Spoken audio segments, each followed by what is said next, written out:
Assalamualaikum warahmatullahi wabarakatuh. Saya mewakili dari kelompok 13 mau mempresentasikan tentang rekonsiliasi fiskal materi kuliah akuntansi perpajakan. Saya sebagai moderator dari kelompok 13 akan memperkenalkan anggota lain dari kelompok 13. Yang pertama Amanda Bella Rahmawati, yang kedua saya Dimas Hafiz Alamsyah, yang ketiga Ratna Pratiwi. Saya akan menjelaskan bab pertama, yaitu tentang konsep rekonsiliasi fiskal.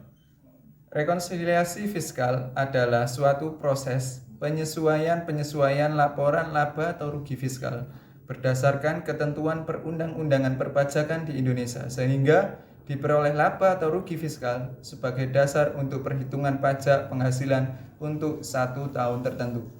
Berdasarkan pengertian tersebut dapat disimpulkan bahwa ada 3 unsur penting dari proses rekonsiliasi fiskal. Di antaranya adalah 1. Laporan laba atau rugi komersial. Yang kedua, koreksi atau penyesuaian fiskal. Yang ketiga, laba atau rugi fiskal. Yang pertama, laporan laba rugi komersial. Dasar untuk membuat laporan rekonsiliasi fiskal adalah laporan laba atau rugi. Mengapa? Hal ini disebabkan karena pajak penghasilan adalah penghasilan, sedangkan penghasilan biasanya dicatat di dalam laporan laba rugi. Yang kedua, koreksi atau penyesuaian fiskal. Koreksi atau penyesuaian fiskal dilakukan jika terjadi kesalahan atau ketidakcocokan antara peraturan atau ketentuan satu dengan lainnya.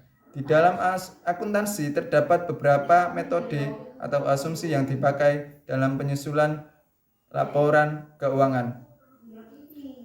Asumsi atau metode ini kemungkinan terjadi perbedaan dengan ketentuan perundang-undangan yang berlaku di Indonesia. Kemudian yang ketiga, laba atau rugi fiskal. Laba atau rugi fiskal hasil dari proses koreksi atau penyesuaian terhadap penghasilan atau biaya di dalam laporan laba atau rugi fiskal berdasarkan ketentuan perundang-undangan. Perbedaan beda waktu dan beda tetap. 1. Beda tetap merupakan perbedaan pengakuan baik penghasilan maupun biaya antara akuntansi komersial dengan ketentuan Undang-Undang Pajak Penghasilan yang sifatnya permanen. Artinya, koreksi fiskal yang dilakukan tidak akan diperhitungkan dengan laba kena pajak tahun pajak berikutnya. 2. Beda waktu merupakan perbedaan pengakuan penghasilan maupun biaya antara akuntansi komersial dengan ketentuan Undang-Undang Pajak Penghasilan yang sifatnya sementara. Artinya, koreksi fiskal yang dilakukan akan diperhitungkan dengan laba kena pajak tahun-tahun pajak berikutnya. Beda tetap.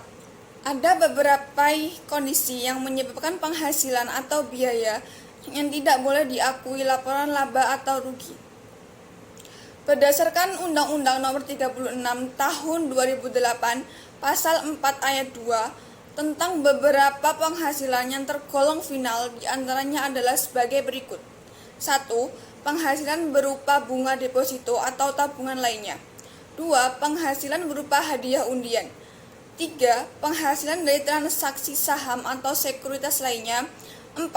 Penghasilan dari transaksi atau pengalihan harta berupa tanah dan atau bangunan. 5. Penghasilan tertentu lainnya yang diatur dengan berdasarkan peraturan pemerintah. Menurut Undang-Undang Nomor 36 Tahun 2008 Pasal 2 Ayat 3 tentang beberapa penghasilan yang dikecualikan dari objek pajak diantaranya adalah sebagai berikut. 1. Bantuan atau sumbangan. 2. Harta hibah. 3. Warisan. 4.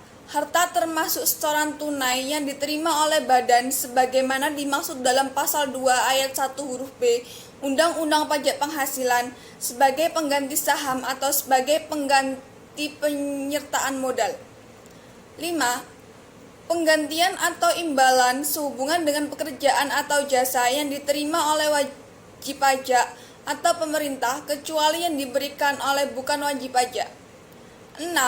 Pembayaran dari asuransi kepada orang pribadi sehubungan dengan asuransi kesehatan, asuransi kecelakaan, asuransi jiwa, asuransi dwiguna, dan asuransi beasiswa.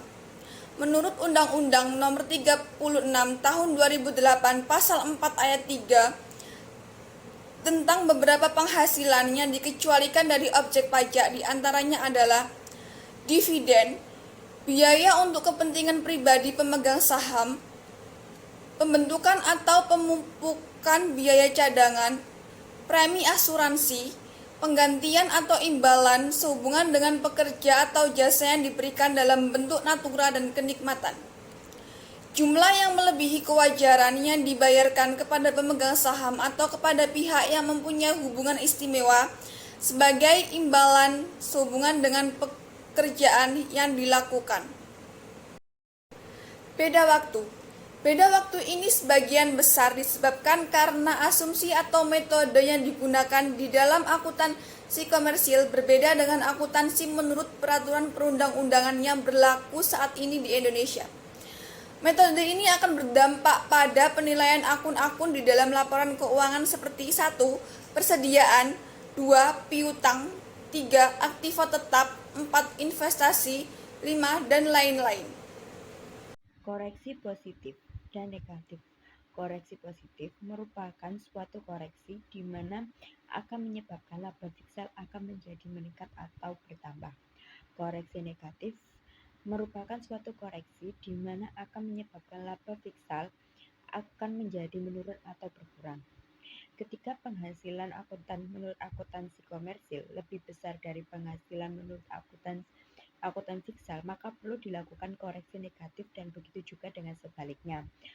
Ketika biaya menurut akuntansi komersil lebih besar daripada biaya menurut akuntan fiskal, maka perlu dilakukan koreksi positif dan begitu juga dengan sebaliknya.